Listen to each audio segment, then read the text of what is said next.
What is up, fragrance lovers? What's up, Carlos BFL? Shout out. Shout out to Mark Ropes 08 out of Canada. And to all the other many reviewers, too many. I could get lost in a quagmire trying to name them all. But you know who you are, guys. Love you all. Watch a lot of you when I can, which is less than it used to be because I'm so busy now. But at any rate, let's get down to it.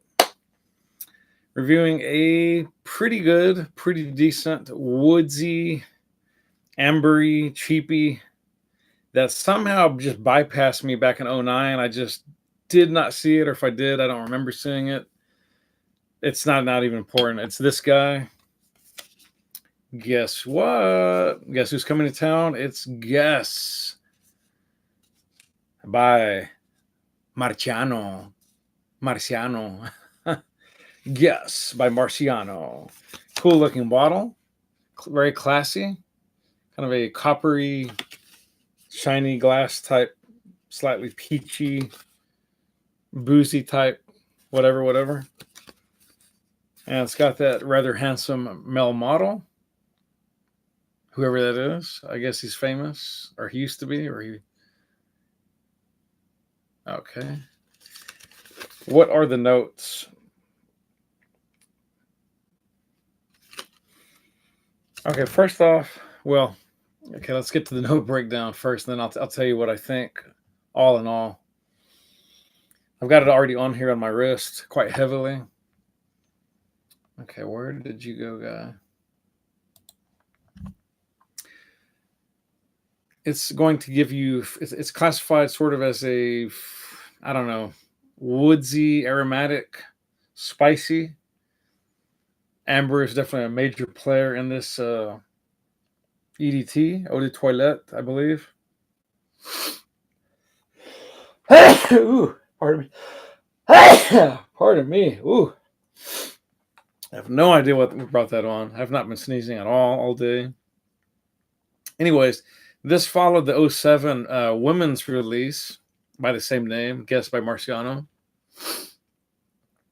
And this arrived in '09, just 2 years later. Again, it's the glass flacon, the brown, bronze, shiny, whatever, golden board, blah, blah, blah. Okay. Ginger mandarin, ice tonic accords, which are supposed to introduce a fresh wave. While in the base, you're going to get a spicy blast of black pepper. I wouldn't call it a blast. We'll get to that in a minute. But all in all, there's potentially a lot of different notes in here, guys. There's mandarin orange, some type of black pepper, amber, spicy notes, possibly peppercorn, Szechuan pepper, red pepper, maybe a little cayenne. We don't know for sure. Red chili, perhaps. Ginger. There is a little bit of leather in here for you leather lovers out there. Or it's believed, I should rephrase, yeah. It's believed that there's ebony tree in here, another woodsy note, violet, lavender, sage, musk, carambola starfruit, neroli, patchouli, and rosemary. So that's a lot of good notes going on there. That's a lot of good notes.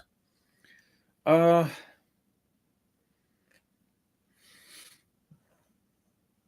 am going to go out on a note and say this is really one of the better cheapies that I've come across in a long time.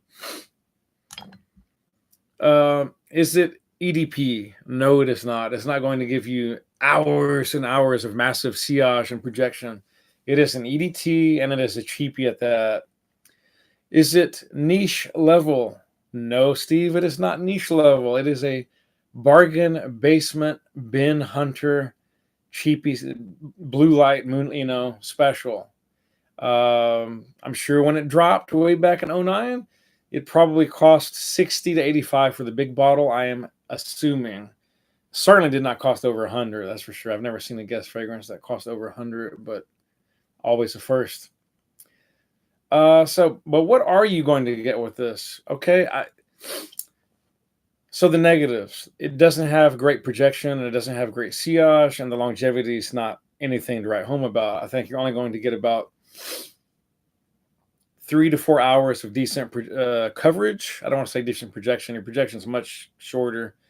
I would say like 30 minutes to 45 minutes tops for active projection, dying down to a very modest skin scent bubble, and then very rapidly to a skin scent. The good news is, again, guys, you can spray your clothes and it'll smell a lot longer. And again, at this price point, and just take a decant or take the whole dang bottle and just reapply it as you need to. The smell is inoffensive, soft, a little ambery, a little bit woodsy, definitely unisex, but probably leaning masculine. It's a little resinous. There is some cinnamon, some pepper. There's a little bit of floral going on in here again with the lavender and and also a little herbal going on here with the clary sage. There's that weird star fruit thingy, carambola.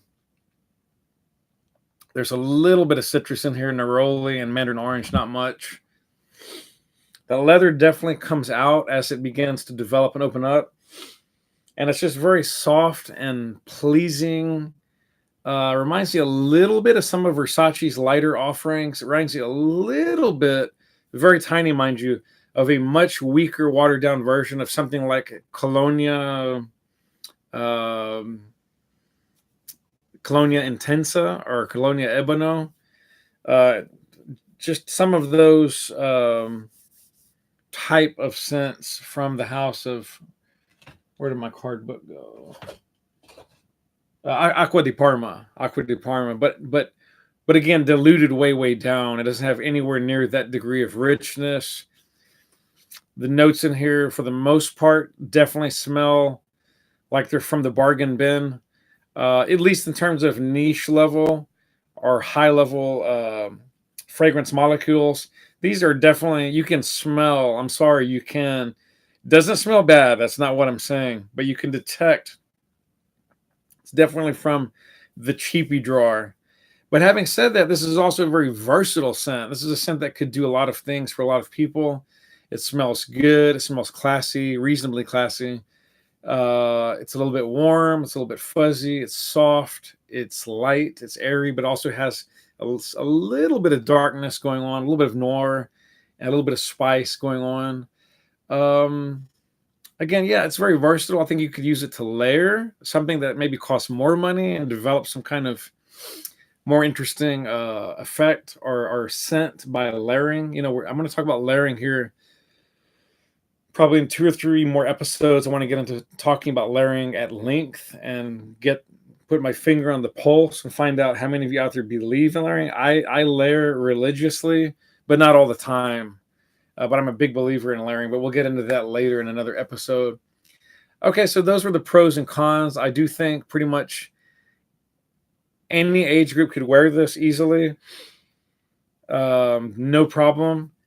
I think aspects of it are just a little bit juvenile, a little bit towards the youth sector, if you will. But I wouldn't at all say that it. I mean, it smells classy enough and generic enough that really nearly any age group could wear this. Again, I think you can get a full bottle for between $17 and $35 for the different sizes, respectively. So, I mean, it doesn't get much cheaper than that, guys. And I mean, this smells nice. It legitimately smells nice. Is it class leading? No? Is it trend setting? Of course not. But it smells good and it smells pleasant. You're not going to offend anyone. You're not going to gas anyone out of the room. So all in all, pretty darn good cheapie as cheapies go. Not wearing the cheapie hat today. I don't know if I'm going to keep doing that or not. Anyways, this was a really short little episode. Want to get this out there, see what you guys think. Let me know if any of you have tried Guess by Marciano for men or for women. I'm not mad at you, ladies, hopefully. And also let me know if you've tried other cheapies by Guess and by other houses. Let me know what you think I should review, what you like. We can bounce ideas back and forth. Much love. Have a great December. See you down the road hopefully soon. Spray often, spray well. Live life to the fullest on your terms and not someone else's. Peace out. Thought I'd rock a white shirt today, whatever. Hope it worked out. If not, I'm going to be hearing about it, no doubt. Love you guys. Peace.